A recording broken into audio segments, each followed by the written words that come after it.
So I found this article in the Globe and Mail, and in this article titled "BC Conservative Leader Outlines Views on Energy, Education, and Appearance on Jordan Peterson's Podcast."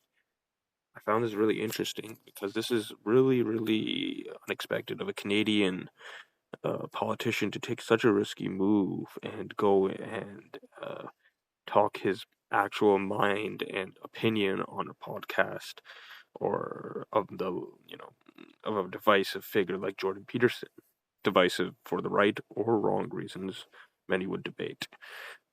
But I find that as a mark of true courage and a mark of true honesty on his behalf, as he is now standing up for what he believes in truly and not being afraid of the cancel culture and the big brother watching from above that a lot of these so-called open-minded people like to push onto us. And he makes many good points in this article. He says that the educational materials need to be redesigned because they are right now focused on the indoctrination of children. He also said that the carbon tax levy is a vain attempt to change the weather.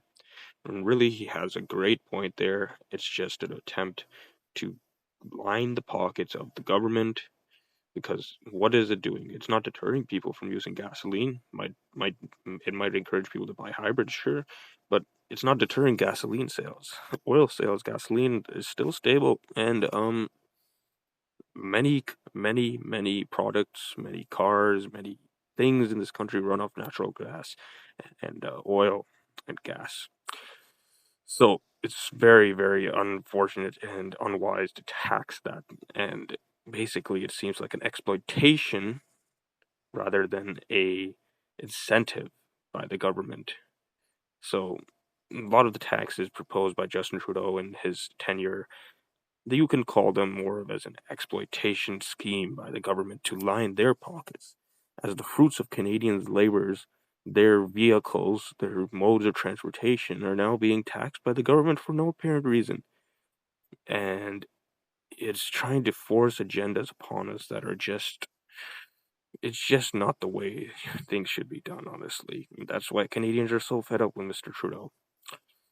He also, as I said in this earlier, the rusted Conservative Party leader of BC, British Columbia, also spoke on cancel culture. He says that the BC education system also is teaching kids what to think rather than to think critically, and materials are being designed for more of an indoctrination. And I 100% agree with him, having gone through the education system myself very recently, being a young Canadian.